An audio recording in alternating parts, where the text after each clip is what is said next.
Though you may have been introduced to Ramonda in the MCU's Black Panther, some of you may be wondering how this incredibly impressive woman became the mother of the Black Panther and the queen of the entire nation of Wakanda.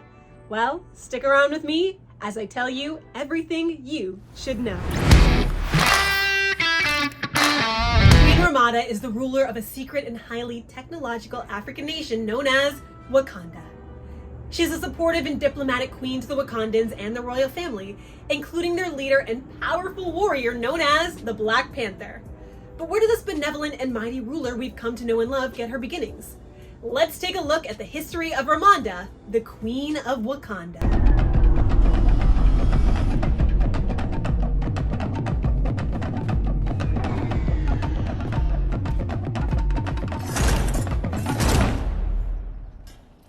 Queen Mother, Princess. How are you feeling today, Mama? Proud. Your father and I will talk about this day all the time. He is with us, and it is your time to be king. Before we talk about T'Chaka's most current wife, we must begin with his first, Naomi. Following the death of her entire family during one of the many tribal wars that engulfed Wakanda before it was unified, Naomi left the countryside to study abroad in the hopes to alleviate her grief. She was drawn back to her homeland not long after, however, to begin studying the properties of the sacred vibranium. She used to get scraps of ore and molding lessons from the miners who knew her parents. Her use of vibranium rings and anklets for medical purposes caught the attention of Wakanda's king, T'Chaka. Naomi and T'Chaka fell in love, but Naomi was reluctant to become his queen since she was honestly uncertain of the future their children would inherit.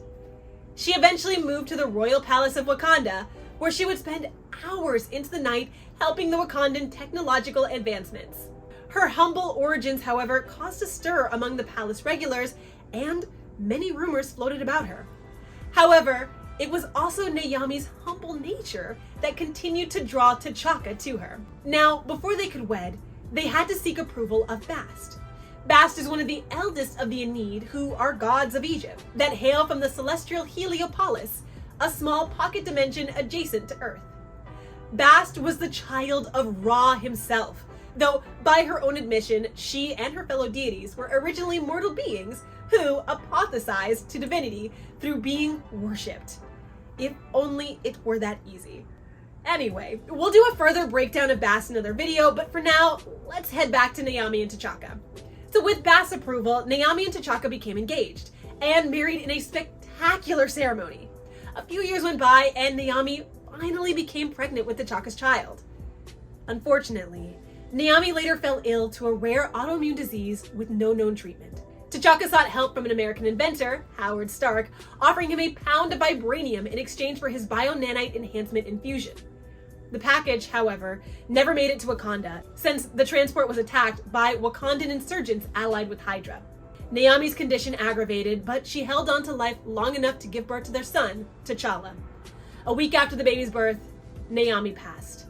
Now, though this is incredibly devastating, it did set the stage for Ramonda to become queen. Ramonda is from South Africa, and went on a walkabout to resist the apartheid. She came across a lost child, the young prince T'Challa. For context, the apartheid, or apartness, in the language of Afrikaans, was a system of legislation that upheld segregation policies against non-white citizens of South Africa. After the National Party gained power in South Africa in 1948, its all-white government immediately began enforcing existing policies of racial segregation. Under the apartheid, non-white South Africans, a majority of the population, would be forced to live in separate areas from whites and use separate facilities.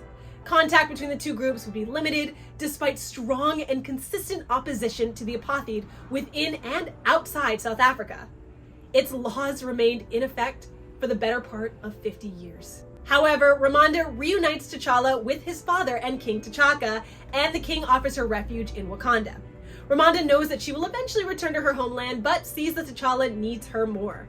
She remarries the widowed king despite resistance from the Wakandans, who see her as a foreigner and still mourn T'Challa's biological mother and former queen, Naomi. Now queen, Ramonda becomes a mother to T'Challa, but she also bonds with an adopted son to the king.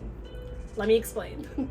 Years earlier, a plane crashed in the remote African nation of Wakanda, and a husband and wife discover a Caucasian infant boy whose parents died.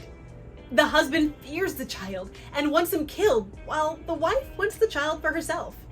Bringing the infant to their liege, King T'Chaka, the monarch astounds the people by adopting the child. T'Chaka names the son Hunter, and he grows to become a dutiful prince, learning combat and hunting at his father's side. He achieves mastery of a deadly combat at the age of 6. During Hunter's adolescence, T'Chaka's wife Naomi dies, as mentioned earlier, giving birth to their son T'Challa, who later becomes the Black Panther. Hunter resents T'Challa for Naomi's death and soon realizes that T'Challa was T'Chaka's favorite and heir apparent. Hunter then befriends T'Chaka's new wife, Ramonda, who sympathizes with his status as an outsider. Now, we will again get to Hunter in a later video. For now, let's stick to Ramonda. Later, Ramonda bore a daughter with King T'Chaka, and they named her, you guessed it, Shuri. Years later, Ramonda returns to her native South African lands to attend her father's funeral, and during this time, rumors spread that she had left the Wakandan king for another man. To explain this, we have to go back before Ramonda married T'Chaka, when she was still a protester. Ramonda was in prison for participating in a protest, and that's where Anton Pretorius met her and returned every single day to see her. And when arrested, he freed her when he gave in to his obsession with this black woman.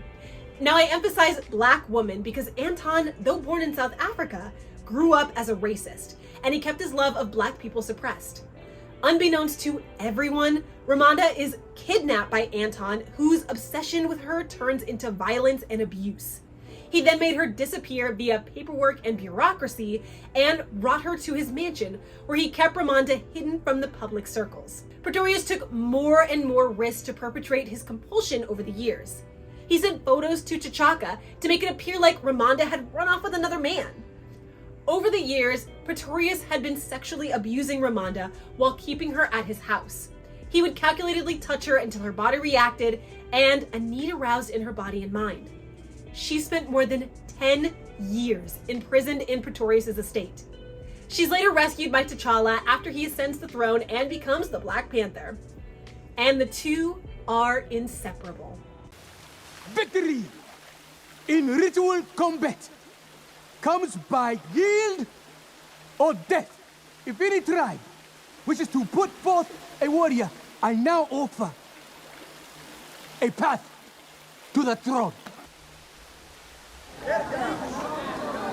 This corset is really uncomfortable. So could we all just wrap it up and go home? Hey, Shmata!